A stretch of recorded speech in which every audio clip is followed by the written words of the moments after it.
बिस्मिल्लाहिर्रहमानिर्रहीम। गुफ्तगू के सिलसिले में आप सबको खुशामदीद। मेरा आज का टॉपिक है कि लीडरशिप क्वालिटीज़ क्या हैं, या हमारे लीडरशिप क्वालिटीज़ में मॉडर्न वर्ल्ड में क्या चेंजेस आ रहे हैं। तो इसमें दो मेन रीजंस हैं। पहले मैं आपको बताता हूं कि इससे पहले लीडरशिप या जिसको हम लीडर समझते थे उसमें क्या क्वालिटी हम देखते थे, और मॉडर्न वर्ल्ड में उस कॉन्सेप्ट को यकसर चेंज करके रख दिया गया और वो क्या नई चीज़ आई कि लीडरशिप की क्वालिटीज या एक लीडर को पहचानने के लिए एक नया तर्ज तरीका अपनाया गया। नाज़रीन, ट्रेडिशनल लीडरशिप में यह होता था कि जहां पे भी एक कमांड दे दी जाती किसी भी कैप्टन की तरफ से या लीडर के बॉस की तरफ से, तो वो कमांड नीचे तक मनवन वैसे ट्रेवल करती थी। उसमें एक सख्त और डिसिप्लिन लेजर नजर आता था जिसको कमांड उसी तरह फॉलो करती थी।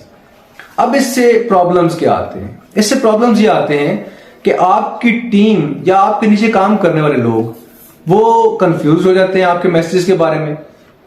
वो आपके मैसेजेस को सही तरीके से समझ नहीं पाते, या कभी कभी वर्क एफिशिएंसी कम होने लग जाती है क्योंकि आपकी टीम का मोराल डाउन होना शुरू हो जाता है, क्योंकि वो एक ही कमांड लिए हुए बार बार एक ऑर्डर ले लेके वो तंग आ चुके होते हैं, और इसी तरह आपकी टीम की एफिशिएंसी कम या खत्म हो जाती है।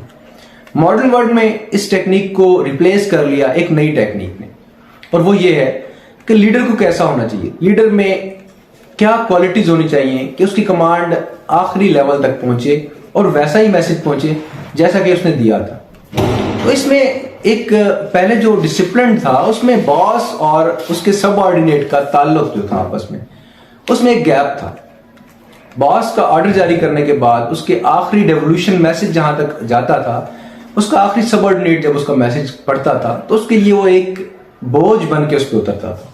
लेकिन मॉडर्न लीडरशिप में, या आप मल्टीनेशनल कंपनीज को देख लें, आप दुनिया की तमाम बड़ी कंपनीज को उठा के देखें, आप गूगल को देख लें, फेसबुक को देख लें, आप किसी भी बड़ी कंपनी को, मल्टीनेशनल प्राइवेट कंपनीज की बात कर रहा हूं, आप वहां पे देखें तो चेन ऑफ कमांड क्या करती है। चेन ऑफ कमांड, उसमें लीडर ऐसे होता है, जो बॉस होता है वो एक मैसेज जारी कर देता है और वो एक वक्त में ही सबके लिए जारी होता है, और उस मैसेज को उसके सबऑर्डिनेट स्टेप बाय स्टेप नीचे लेकर आते हैं, और उसमें हम्बल रिक्वेस्ट होती है, उसमें एक पोलाइटनेस होती है, उसमें एक बहुत ही प्यार की और तरीके से तंबीह की जाती है कि हम ये गोल चाहते हैं। गोल वाज़ेह कर दिया जाता है, उसमें गोल वाज़ेह करके बता दिया जाता है कि हम इस डेस्टिनी पे पहुंचना है, इस मंजिल पे पहुंचना है, और हमारा इसके लिए लाहे अमल ये है।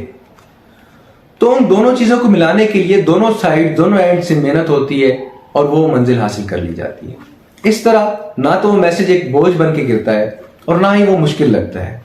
और इसमें एक और क्वालिटी जो होती है उसमें यह है कि आपकी बात, दिल से निकलने वाली बात, जो आपने अपनी वो बात की होती है जो आप चाह रहे होते हैं, वो आखिरी शख्स तक पहुंच जाती है और वो आपके लिए मेहनत करता है।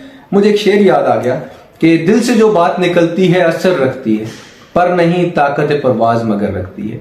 तो दिल से निकलने वाली बात, ये वो बात जो आपने अपना मुद्दा बयान किया होता है, अपनी डेस्टिनी बताकर कि मैंने इस मंजिल को अचीव करना है या मैंने ये टारगेट अचीव करना है, उसको बताकर जब आप बात करते हैं तो आपकी टीम आपके हर मैसेज के, आपके हर कॉल का, आपकी हर कमांड का जवाब देती है। लेकिन जब अगर नीचे वाली टीम को इस बारे में इल्म नहीं होता कि आप चाहते क्या हैं, तो आपके गोल्स अचीव करने में प्रॉब्लम्स आ सकते हैं, आपके गोल्स अचीव करने में थोड़ी सी दूरी बढ़ सकती है, वक्त का ज़्या हो सकता है, वक्त ज्यादा लग सकता है। तो एफिशिएंट लीडर हमेशा अपनी कमांड क्लियर देगा, उसके मैसेज में ब्रेविटी और क्लियरिटी बहुत लाजमी होगी। वो अपने मैसेज जारी करते वक्त अपनी पूरी टीम को मुखातिब करके एक मैसेज जारी करेगा कि मेरी ये मंजिल है, मैं यहां से चल रहा हूं और मुझे इसमें आपका साथ चाहिए। फिर उसमें फ्रूट्स जो होते हैं वो नीचे तक पहुंचते हैं, उसके फ्रूटफुल रिजल्ट्स जो होते हैं वो नीचे तक पहुंचते हैं, उसका फायदा, उस चीज से हासिल होने वाला ये मकसद जो होता है, उस मकसद का फायदा तमाम लोगों तक पहुंचता है।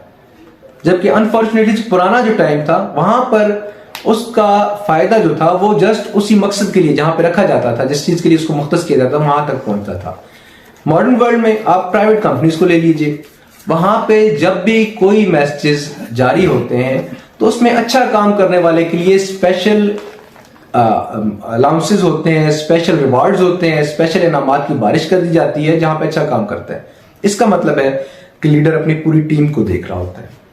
चूंकि उसने कमांड पूरी टीम को दी है तो वो पूरी टीम को देख रहा होता है।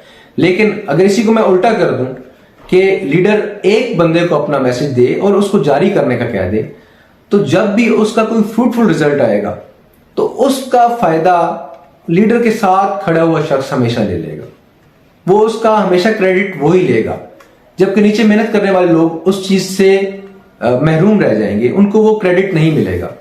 जबकि जब भी कभी ऐसा मैसेज जो उसने नीचे वाली कमांड को दिया था, नीचे वाले लोगों को दिया था, वो मैसेज अगर कहीं पे गलती का शिकार हो जाता है और उससे कोई नुकसानात होते हैं, तो नुकसानात वो साथ खड़ा हुआ बंदा डायरेक्ट उस शख्स तक पहुंचाएगा। इसका मतलब है कि फायदा जब भी आएगा तो लीडर के साथ खड़े हुए शख्स ने ले लेना है, और जब नुकसान पहुंचेगा तो वो उसके मुस्तहिक या हकदार तक पहुंचेगा।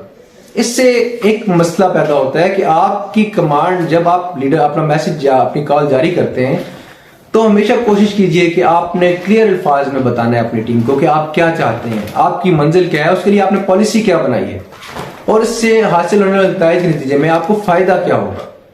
अगर आप ऐसा नहीं बता सकते तो माजरत के साथ मॉडर्न वर्ल्ड में आप एक अच्छे लीडर नहीं बन सकते।